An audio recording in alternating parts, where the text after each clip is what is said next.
Hello students, आपने previous video में पढ़ा होगा कि माइटोसिस डिवीज़न क्या होता है। सेल डिवीज़न के बारे में मैंने आपको बताया था।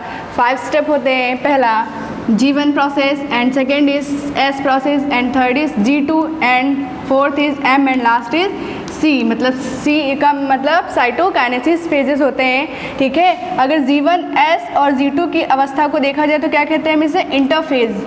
ठीक है, इंटरफेज अवस्था के बाद आपका होता है माइटोसिस डिवीज़न और मियोसिस डिवीज़न। ठीक है, तो माइटोसिस में आपको पढ़ा चुकी हूँ, आज क्या पढ़ाऊँगी? Meiosis division. देखिए मियोसिस डिवीज़न किस में होता है, मैंने लास्ट टाइम पे बताया था, जो कि माइटोसिस डिवीज़न होता है हमारे सोमैटिक सेल्स में, मतलब कि दैहिक कोशिकाओं में। ठीक है, दैहिक कोशिकाओं में होता है कौन सा?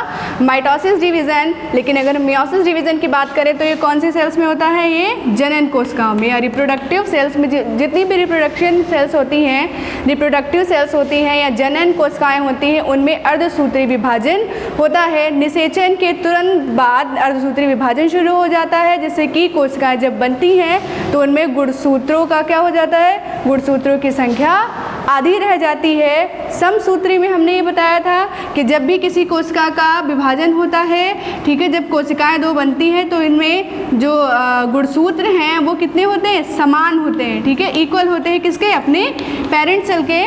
लेकिन अगर अर्धसूत्री विभाजन को देखा जाए तो इसमें क्या होता है? जब एक सेल से 2 सेल का निर्माण होगा और 2 से जब 4 सेल बनती हैं तो इनमें गुणसूत्रों की संख्या क्या होती है? हाफ। ठीक है, आइए अब देखते हैं कि मियोसिस डिवीज़न क्या होता है। मियोसिस डिवीज़न को हम रिडक्शन डिवीज़न भी कहते हैं। क्यों कहते हैं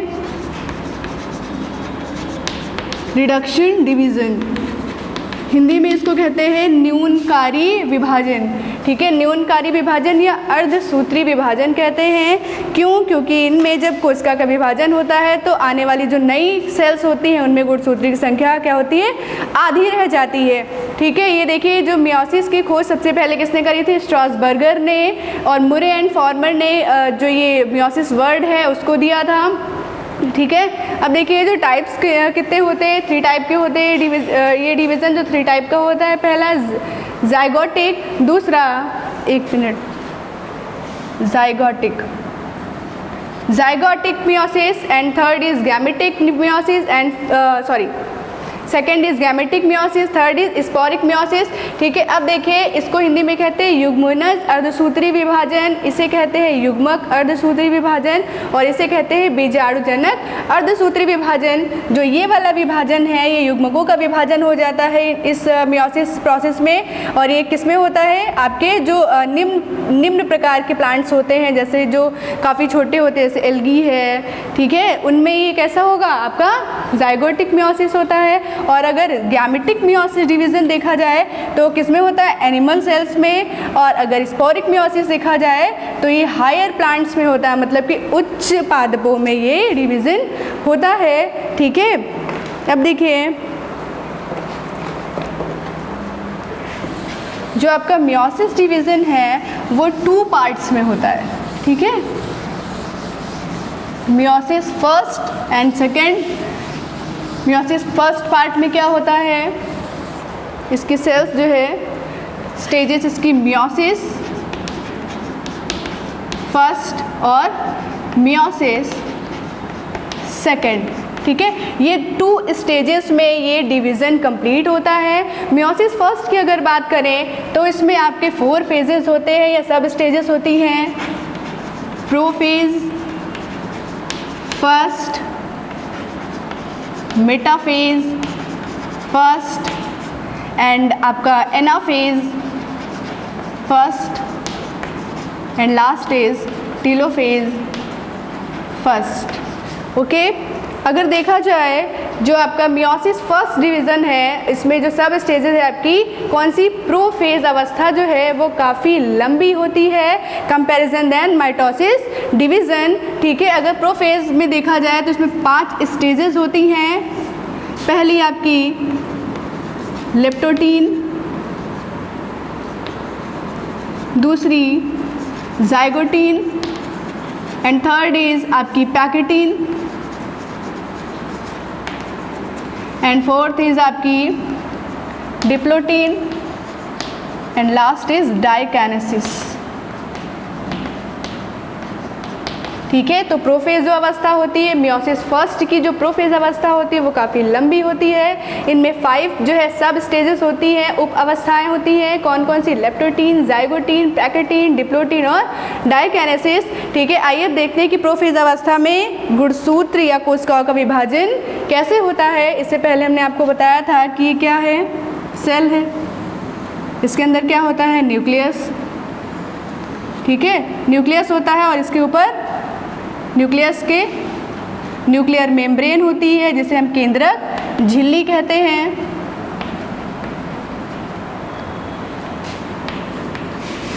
इसमें न्यूक्लियोलस होती है जिसे हम केंद्रिका कहते हैं और इसी में पाया जाता है आपका जेनेटिक मटेरियल जिसे हम डीएनए कहते हैं।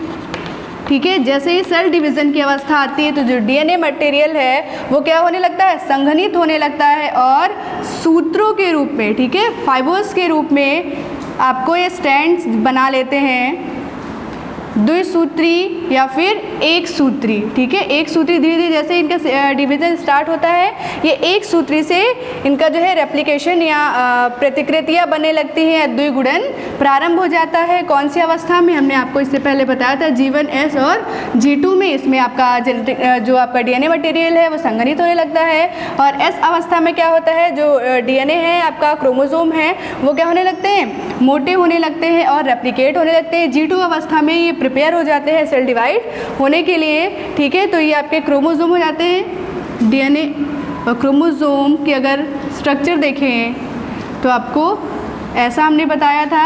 ठीक है, ये जो इसके अर्धगुणसूत्र हैं क्या कहलाते हैं? क्रोमैटिड्स। और दोनों सूत्रों के मिलने के स्थान को क्या कहते हैं? सेंट्रोमियर। सेंट्रोमियर या हिंदी में गुणसूत्र बिंदु। ठीक है, ये गुणसूत्र की संरचना होती है। डीएनए की एक इकाई गुणसूत्र और गुणसूत्र की एक इकाई क्या होती है? हमारी जीन। अब देखिए इनमें सेल डिवीज़न कैसे होता है। ठीक है, अब देखिए जो भी हमारे शरीर में डीएनए मटेरियल पाया जाता है वो हमारे पेरेंट सेल से होता है। ठीक है, मान लिया ये हमारे पेरेंट सेल है। अगर हमें कोई भी हमारी यह संरचना हो रही है तो इसमें जो जेनेटिक मटेरियल पाया जाएगा वो हमारे पेरेंट से हमें मिलता है। ठीक है, तो डीएनए का काम यही होता है कि आनुवंशिक लक्षणों को एक पीढ़ी से दूसरी पीढ़ी में ये क्या करते हैं? हेरिडेट करते हैं या फिर ट्रांसफ़र करते हैं।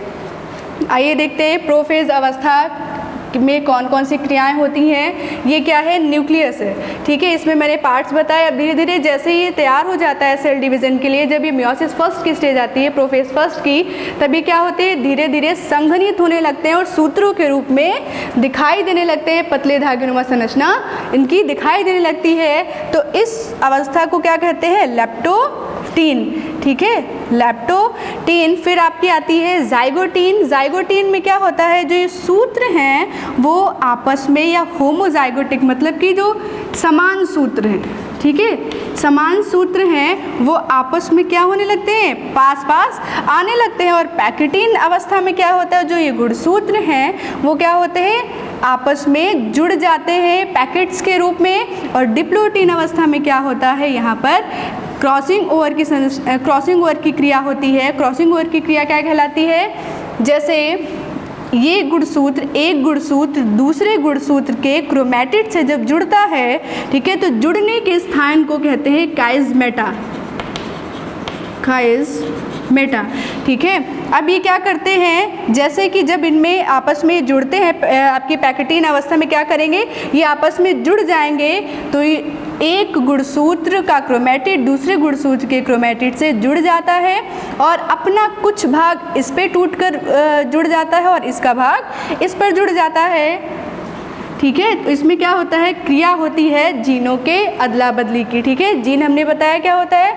जो आपके गुणसूत्र हैं उसकी एक इकाई जीन कहलाती है। इनमें जीन की अदला बदली होती है और इस क्रिया को क्या कहते हैं? Crossing over.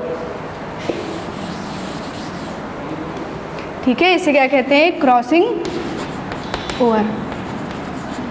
इसमें क्या करते हैं? जीनों की अदला बदली और आपके गुणसूत्र के क्रोमेटिड के जुड़ने के स्थान को क्या कहते हैं? काइनेमेटा। ठीक है, अब देखिए जुड़ जाते हैं। इनमें एक जब डाइकाइनेसिस की जो है स्टेज आती है तो इसमें क्या होता है कि इनमें रिपल्सन स्टार्ट हो जाता है। ठीक है, एक बल, तो ये क्या करते हैं कि ये एक दूसरे से अलग हो जाते हैं। ठीक है, ये गुणसूत्र जो होते हैं जिन्होंने आपस में जीनों की अदला बदली करी थी, ये जब डाइकाइनेसिस की स्टेज आती है तो ये रिपल्सन के कारण क्या होते हैं? अलग हो जाते हैं। ठीक है, अब आइए फिर आती है ये आपकी प्रोफेज, फर्स्ट स्टेज कंप्लीट हो जाती है।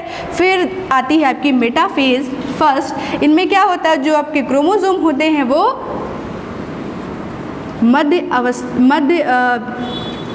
मध्य में आ जाते हैं। ठीक है, ठीक है, देखिए गुणसूत्र क्या होते हैं? मेटाफेज का मतलब ही होता है मध्यावस्था। तो गुणसूत्र जो है कहाँ पे आ जाते हैं? मध्यावस्था।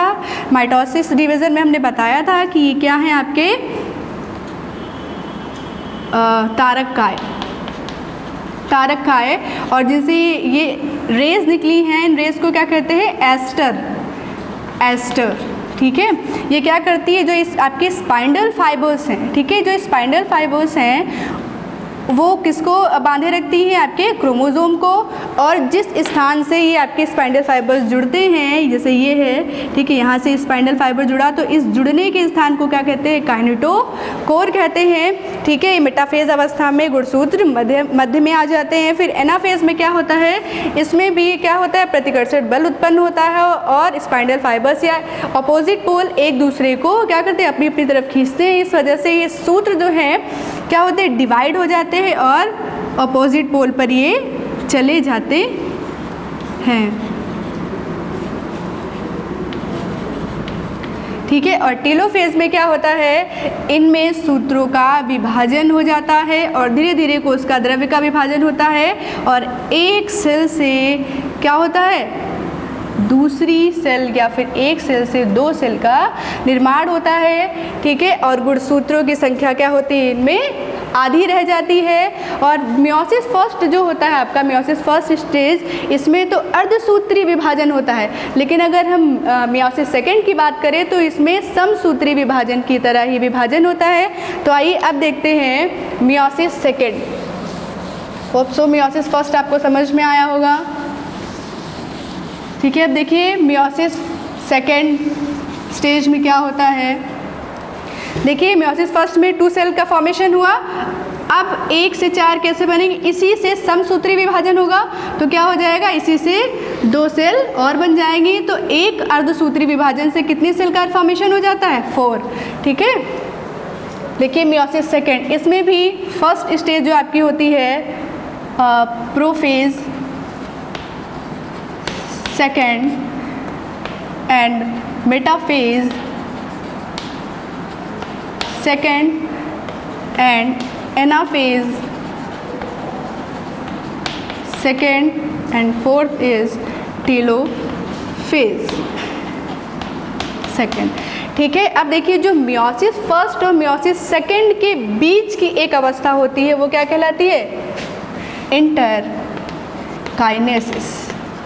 इसका मतलब क्या होता है? यहाँ पे क्या होगा? जब आपका मियोसिस फर्स्ट डिवीज़न जब ख़त्म होता है तो उसमें 45 मिनट का एक रेस्ट होता है, तो उस प्रोसेस को क्या कहते हैं? Inter kinesis.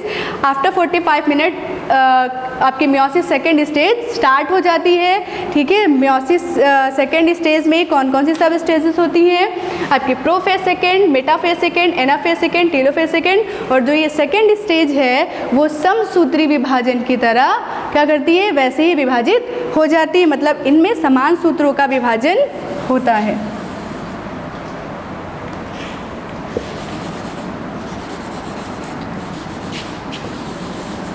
ठीक है, अब देखिए वहाँ तक 2 डॉटर सेल का निर्माण हो गया था पेरेंट सेल से।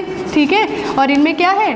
गुणसूत्रों की संख्या आधी है। अब क्या होगा? समान सूत्रों का विभाजन हो जाएगा। अगर हम बात करें प्रोफेज की तो सबसे पहले क्या होता है? ये और ज़्यादा गुणसूत्र मोटे होने लगते हैं, इनमें संघनन शुरू हो जाता है।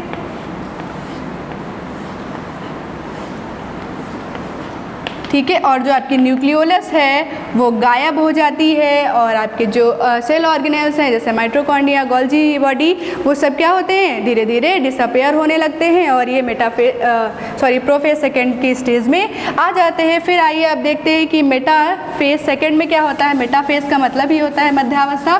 तो गुणसूत्र क्या होंगे, मध्य में आकर स्थित हो जाते हैं और अपोजिट पोल स्थित होते हैं जिन्हें हम कहते हैं तारककाय या सेंट्रोक्रोमोमियर। ठीक है,